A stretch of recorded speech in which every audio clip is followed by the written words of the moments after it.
Life is a winding road, no telling where it goes.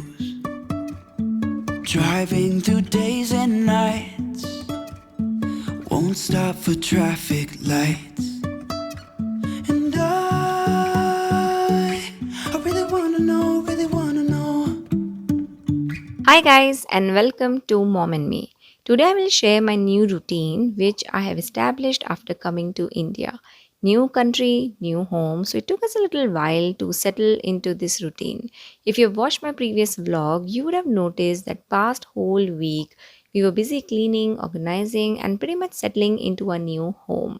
So there was no routine as such. But now we feel a little settled, and as soon as the routine is set, you feel calmness as your brain knows what to expect during the day. So it's 7 a.m. right now, and as soon as I wake up, I open the curtains and let the light and fresh air come in. I can see a mandir outside my window, and my mom in law says that Mandir ni Dhwajna Darshan is equal to Mandir Jaye Bhagwan na Darshan. So I make sure I do darshan of the Mandir Dhwaj every morning, even if it's just from my window. Kids sleep with their grandparents, so I get up, get ready, and my husband and myself we go to the gym, which is one of our society's facilities. I really like this society. It's new and very well planned and maintained. But I do wish that this greenery and all the facilities stands India's weather, as everything looks beautiful when new. But in few years the same thing looks shabby. Of course, it depends on the society staff as well and how much fund society allocates. Anyway, I just hope next year when we come, I come to the same quality of ambience and facilities. So while I was filming our society clips, Bhai and Mayank took both the treadmills. So now I have to go to this cross trainer, which I do not like. So I will do quick 15 minutes on this machine till the treadmill is available. As अगर treadmill नहीं किया तो exercise क्या किया? That's what I feel. Whenever I exercise, I look for distractions. Some people reach out for music, some watch some shows. I look outside and soak up the sun or greenery, which distracts me from what I'm doing. As exercise requires not only physical strength but mental resilience too. You tend to give up more mentally than physically. Now, finally, both the brothers are off the treadmill, so I will jog a little. I like to run, but in दिनों बहुत जोर लग रहा है. I haven't run in weeks, and once you stop or take a big break, getting started again takes a lot of mental agility. To be honest, I do exercise, but I can never be consistent, and as a result, I'm not able to reap the benefits or achieve the targets that I have set for myself. In Sydney, last 2 weeks, I was busy packing. Then in India, last two past 2 weeks, we were shifting to the new home and setting up the home. Now I have 1 week to exercise, then I will go to my mom's place, then we will travel a little. So in Australia, I used to think I will get consistency in India, and now in India, I'm thinking I will need to get back to Australia and get some consistency. Pushing back the targets all the time. But the days I do work out, I feel good mentally, physically. I feel proud to have achieved something. I feel I'm eligible to eat that one extra roti and not feel guilty about it, along with various other physical and mental health benefits too. Anyway, after workout is over, I will go upstairs and straight away put chai. Kids are up by now and they would have brushed their teeth with their ba. If not, I will make them do the brushing first thing. Hushang has this weird habit of crying as soon as he wakes up, especially if he does not see me. This habit is escalating day by day. So when he wakes up, I literally hide sometimes. And if I'm around, I ask his Ba to go and check on him. And strangely, he does not cry much with Ba. And he has been doing this since so many months now. And not just something that he has started doing after we came to India and while sleeping with his Ba. In fact, Ba makes them hear stories or vartas every night, which I never do, so they do actually enjoy sleeping with her. Anyway, chai is ready and now we will sit on floor like we always do and drink chai and eat some koro nashto with family. Koro nashto means dry snacks like khakra, puri, gatia, etc. My husband got this Sonal Ben Khakra wala ni methi puri and athela marcha, which is pickled chilies, which we are trying for the first time. We are actually considering to buy this for our train travel next week as it can last for up to 5 days. We are away for almost 10 to 12 days, so we want to take some food with us for kids, even though we will be provided with breakfast, lunch, and dinner. But you know how it is with kids. They do need some munching anytime they feel hungry during the day. And the place that we will be staying, there will be strict meal timings. So no munching in between. So it's better that we take some things for kids. Kids have been screaming to go to the swimming pool since almost a week now, but due to all the hustle and bustle of the moving, we could not take them. So today, finally, we decided to take them. They both enjoyed, but Kushang in particular was shivering inside the water as it was not heated pool. Dani was having her time, but because of Kushu, we had to take both kids out as otherwise Kushang just wouldn't come. He agreed to come only if Didi would come out. Since this day, we prefer to actually send them to the playground after breakfast and not take them to the pool. If I will ever figure out where the road goes, even if I'm falling down, I will keep on searching for my highs. You can say I lost my mind, I will keep on holding my head high, even if the sky is falling down.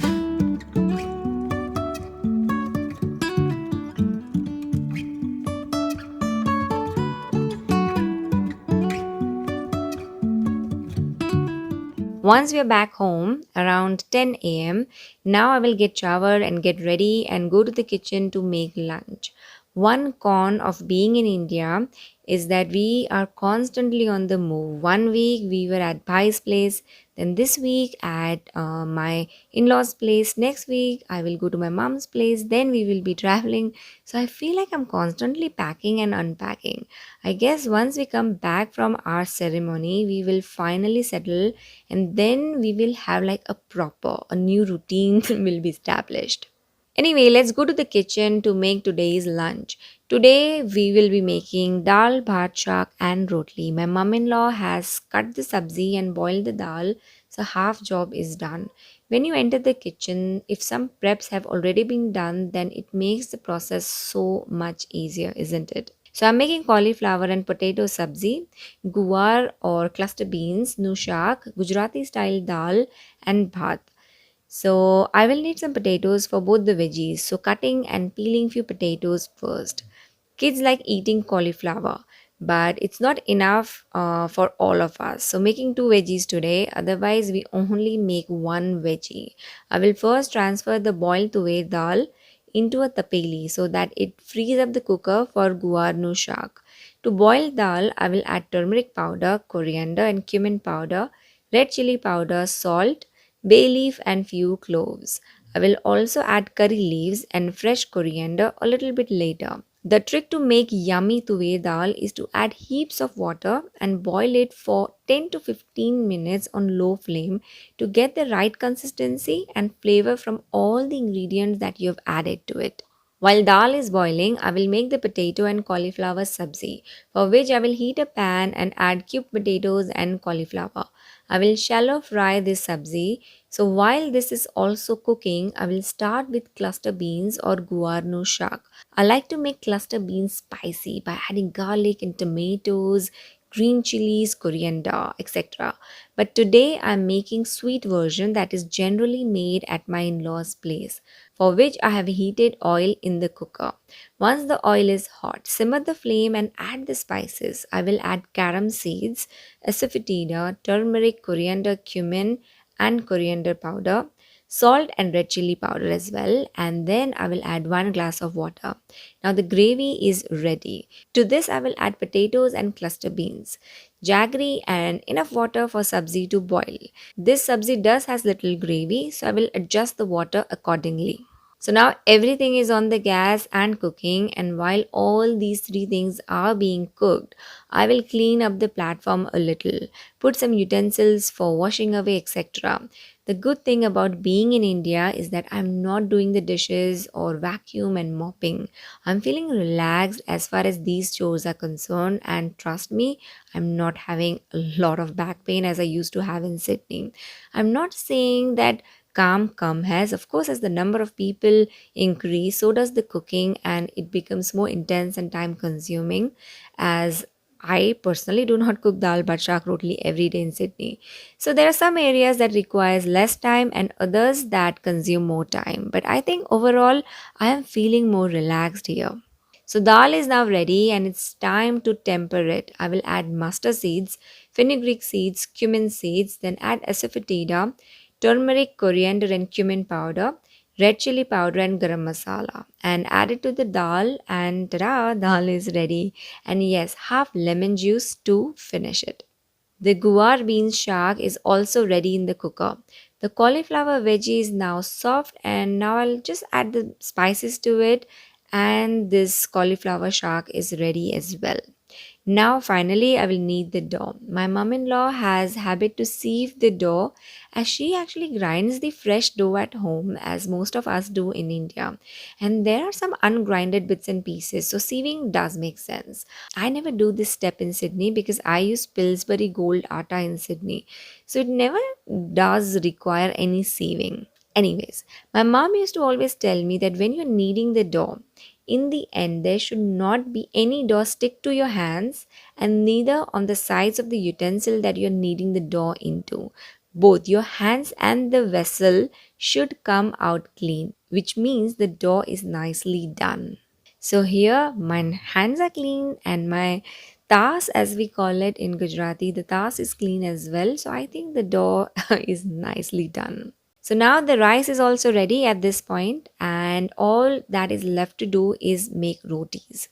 So my mom-in-law will sit on the floor and she'll roll the rotis and I will make the rotis, like roast the rotis on the flame. We make almost 25 to 30 rotis. So yeah, I need help with the rotis and my mom-in-law always help me with the rotis for sure. We both talk and make the rotis so we don't realize how quickly the rotis are done and dusted. When it's lunchtime, we all sit on the floor and eat. I think it's a very good thing to sit on the floor and eat. Even if we have the dining table at home, we actually do prefer to sit on the floor together and eat. And once we are done, we will wipe clean the floor. Do you guys sit and eat on the floor too, like as a family?